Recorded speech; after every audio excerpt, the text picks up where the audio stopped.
Welcome, it's Denome, and welcome to This Week in Crypto. This week, I'm not actually going to show any news because there really isn't much news going on besides the ones that you already probably know about. The Biden tax bill, and they may raise the US taxes to up to 43%. We'll see how that goes.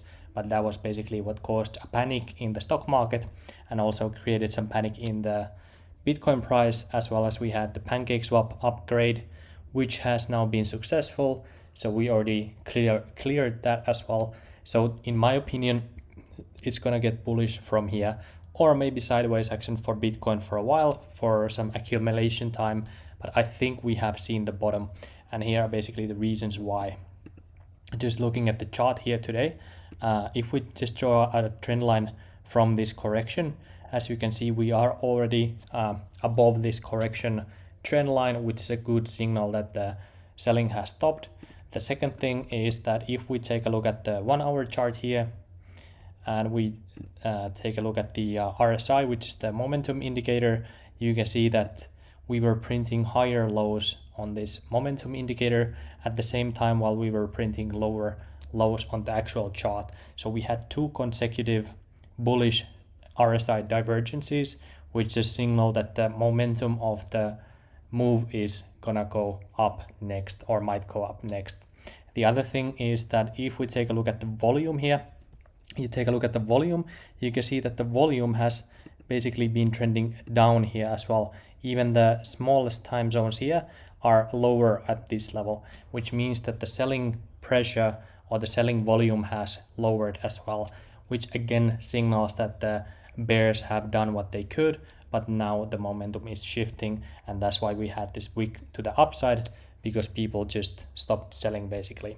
Even though this breakout doesn't have that much volume, the reason why the spike is so high is just because people stopped selling.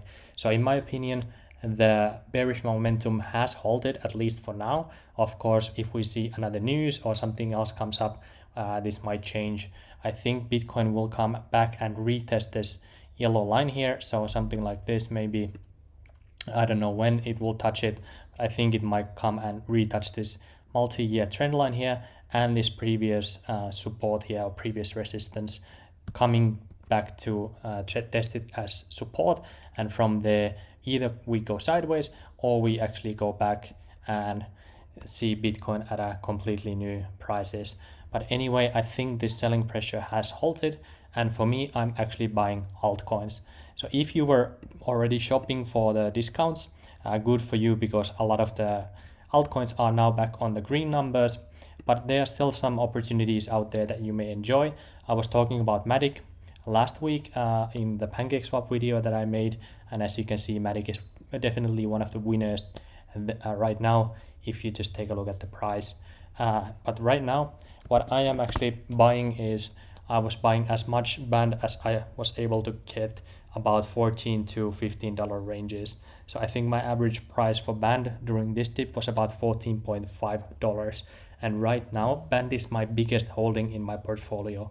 I also bought back a little bit auto, and for a while I did have some PancakeSwap tokens, but I already sold these after this pump here. So I sold these off. I have UNCX still. UNCX didn't have a massive correction. At least I wasn't able to see a massive correction on UNCX, which is pretty cool. And their liquidity lockers are closing $500 billion soon. So that's pretty cool for UNCX. And the market cap here is like, right now, unfortunately it doesn't show it here, but it's maybe $15 million or so. So UNCX definitely still undervalued, so I'm still holding this. But yeah, right now the opportunity, in my opinion, is just the band token. I just went heavily into band token. But anyway, right now it seems like it doesn't really matter which coins you hold.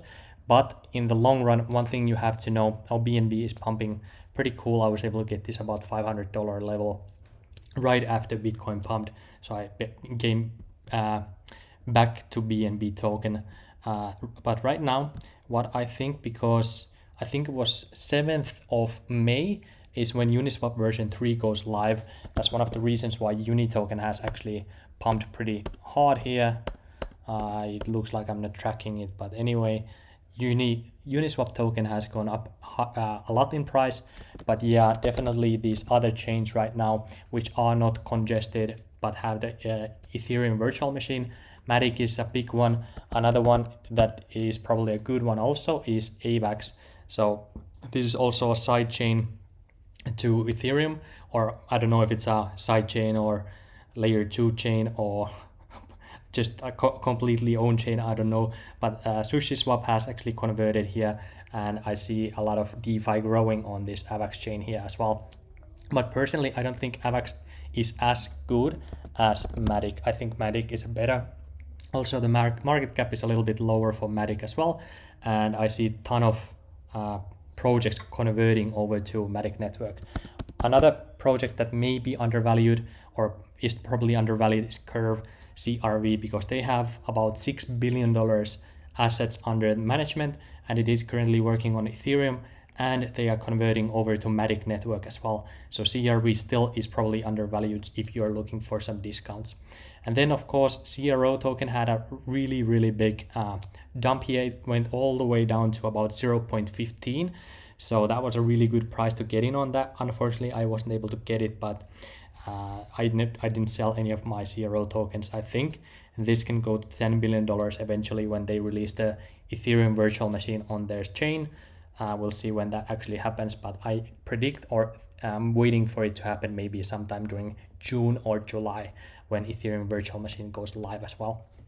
But I don't think this is ready to pump right now, so this is like more like a longer term play. So I wouldn't buy CRO right now just for the price appreciation, because there's not really anything coming in the next 2 months except the credit card power. So I would not buy it right now, but it was at 0.15, so that was a great entry point there. Something else that I saw here that I'm looking at myself. Cell token, by the way, was pretty cool because it was one of the first coins that bounced really hard. So I think it was already up yesterday like 16% from the dump. So I think this was the pump that happened yesterday, yeah. So that was a really cool pump that it did, but now it retraced back here. So if you still want to take some cheap cell tokens, this is basically your final chances if you want to get some cell tokens for cheap. Something else. Well, there's just basically so many good altcoins right now that you can get into. Cake token is, it just pumped a little bit too hard for me, but I don't know, this can still go way higher because the total value locked on PancakeSwap is so high, and the liquidity is still coming towards PancakeSwap, and the tokenomics of Cake are getting better as they burn more Cake from the trading fees that they just upgraded live on the chain or on the platform. So personally, I don't have Cake, but it could still be great. But yeah, anyway, all of these seem to be going in the same direction right now. But yeah, definitely Band is my biggest holding right now, and I don't know, it's been a little bit annoying to hold Band for a long time, but I just know it's undervalued, so I'm just gonna keep holding it. So whenever I see so cheap bands, I'm just gonna buy it. I'm a sucker for these cheap bands here. Anyway, I think that's it for this video. Definitely, I think we have reached the bottom for Bitcoin, and now the bull market is ready to resume. Just my opinion, I could be wrong here. So if you make any choices, it's your responsibility and your gain if you benefit. Anyway, that's it for this video. Hope you liked it. Consider subscribing, and I will see you in the next video. Cheers.